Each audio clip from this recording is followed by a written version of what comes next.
Parliamo di questo evento, oggi 8 marzo, un evento che vede anche la partecipazione di alcune donne ucraine.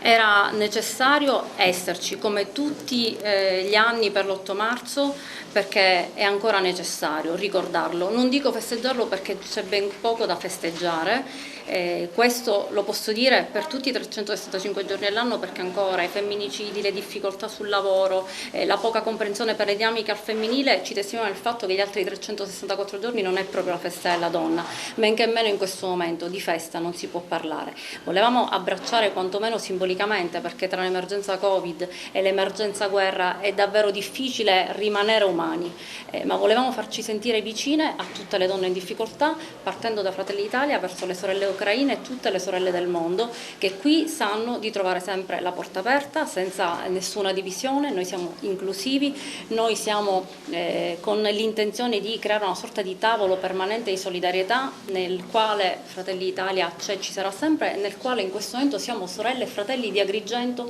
per le sorelle ucraine e per tutti quei popoli che hanno bisogno. Abbiamo chiesto alla Caritas, alla Croce Rossa, alla Curia, a City for Kids e tante altre associazioni che in questo momento sono impegnate e sono in contatto con l'ambasciata ucraina ma anche con le ambasciate che sono nei paesi limitrofi all'Ucraina cosa potessimo fare in termini di aiuti, perché organizzare raccolte che non possono più arrivare a destinazione è qualcosa che utile non è. Quindi probabilmente più tardi ci raggiungerà un rappresentante della Croce Rossa che già telefonicamente ci ha detto che in questo momento è più utile raccogliere fondi, però siccome già arrivano donne e bambini dall'Ucraina, se c'è un aiuto concreto che ora che ci prepariamo alla seconda fase dell'emergenza possiamo dare, noi siamo qua per dire ci siamo, cosa possiamo fare. Le due testimonianze di oggi, tu hai consegnato anche dei fiori? Sì, sono due testimonianze, una in particolar modo è una ragazza che si chiama Anastasia, è arrivata 48 ore fa dall'Ucraina, l'altra ragazza, anche lei Anastasia, mi agevolano con i nomi uguali, vive qua ad Agrigento oramai da 4 anni. Tradurrà lei ovviamente l'esperienza della ragazza che è appena arrivata e che non conosce una parola della nostra lingua.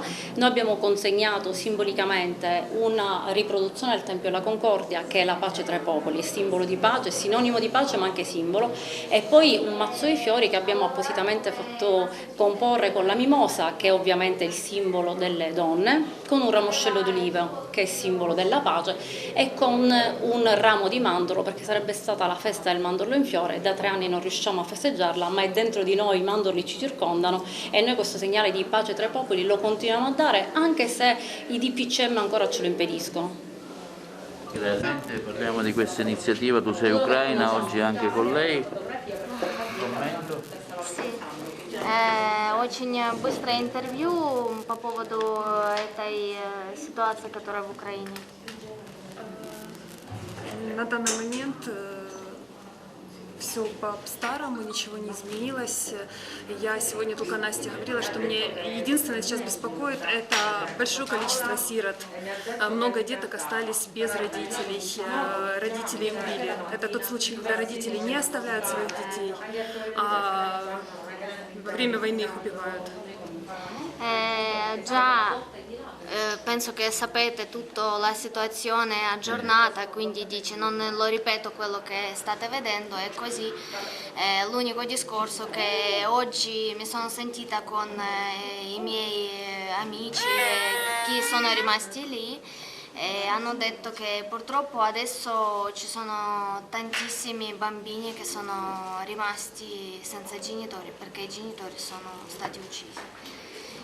Quindi ogni giorno questa cifra cresce, mi dispiace soltanto per tutti questi bambini che non sono bambini abbandonati, ma non ce l'hanno più i genitori.